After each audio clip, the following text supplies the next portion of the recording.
কৃষ্ণ রাম কৃষ্ণ রাম কৃষ্ণ রাম, শ্রী রাম কৃষ্ণ রাম কৃষ্ণ রাম কৃষ্ণ নাম, শ্রী রাম কৃষ্ণ রাম কৃষ্ণ রাম কৃষ্ণ রাম, রাম কৃষ্ণ রাম কৃষ্ণ রাম কৃষ্ণ নাম, শ্রী রাম কৃষ্ণ রাম কৃষ্ণ রাম কৃষ্ণ নাম, শ্রী রাম কৃষ্ণ রাম কৃষ্ণ রাম কৃষ্ণ নাম।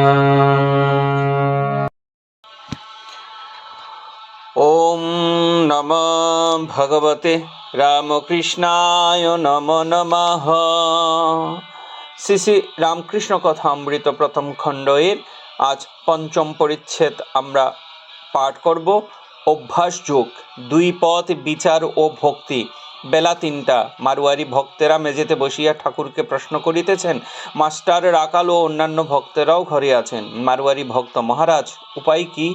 শ্রীরামকৃষ্ণ: দুই রকম আছে, বিচার পথ আর অনুরাগ বা ভক্তির পথ। সৎ অসৎ বিচার। একমাত্র সৎ বা নিত্য বস্তু ঈশ্বর, আর সমস্ত অসৎ বা অনিত্য। বাজিকরই সত্য, ভেলকি মিথ্যা, এইটি বিচার। বিবেক আর বৈরাগ্য, এই সৎ অসৎ বিচারের নাম বিবেক। বৈরাগ্য অর্থাৎ সংসারের দ্রব্যের উপর বিরক্তি। এটি একেবারে হয় না, রোজ অভ্যাস করতে হয়। কামিনী কাঞ্চন আগে মনের ত্যাগ করতে হয়, তারপর তার ইচ্ছায় মনের ত্যাগও করতে হয়, বাহিরের ত্যাগও করতে হয়। কলকাতার লোকদের বলবার জো নাই, ঈশ্বরের জন্য সব ত্যাগ করো। বলতে হয় মনে ত্যাগ করো। অভ্যাস যোগের দ্বারা কামিনী কাঞ্চনে আসক্তি ত্যাগ করা যায়। গীতায় একথা আছে। অভ্যাস দ্বারা মনে অসাধারণ শক্তি এসে পড়ে। তখন ইন্দ্রিয় সংযম করতে, কাম ক্রোধ বশ করতে কষ্ট হয় না। যেমন কচ্ছপ হাত পা টেনে নিলে আর বাহির করে না, কুরুল দিয়ে চারখানা করে কাটলেও আর বাহির করে না। মারোয়ারি ভক্ত: মহারাজ, দুই পথ বললেন, আরেক পথ কি? শ্রীরামকৃষ্ণ: অনুরাগের বা ভক্তির পথ। ব্যাকুল হয়ে একবার কাঁদো, নির্জনে গোপনে দেখা দাও বলে। ডাক দেখি মন ডাকার মতো, কেমন শ্যামা থাকতে পারে? মারোয়ারি ভক্ত: মহারাজ, সাকার পূজার মানে কি? আর নিরাকার নির্গুণ এর মানেই বা কি?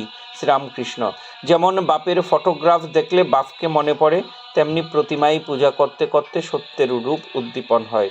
সাকার রূপ কি রকম জানো? যেমন জলরাশির মাঝ থেকে ভুরভুরি উঠে সেই রূপ। মহাকাশ চিদাকাশ থেকে একটি একটি রূপ উঠেছে দেখা যায়। অবতারও একটি রূপ। অবতার লীলা যে আদ্যাশক্তিরই খেলা। পাণ্ডিত্য: আমি কে? আমিই তুমি। পাণ্ডিত্যে কি আছে?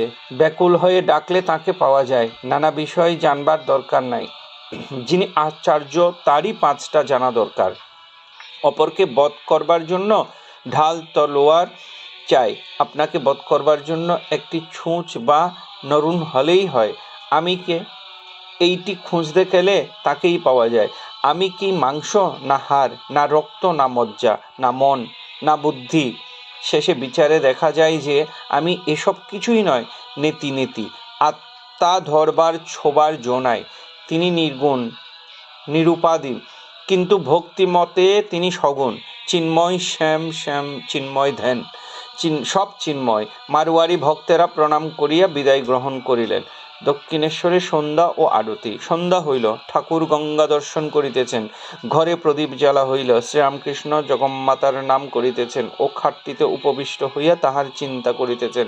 ঠাকুর বাড়িতে এইবার আরতি হইতেছে। যাহার এখনো পোস্তার উপর বা পঞ্চবটির মধ্যে পাদচারণ করিতেছেন, তাহারা দূর হইতে আরতির মধুর ঘণ্টার নিনাদ শুনিতেছেন। জোয়ার আসিয়াছে। ভাগীরথী কুলকুল শব্দ করিয়া উত্তর বাহিনী হইতেছেন।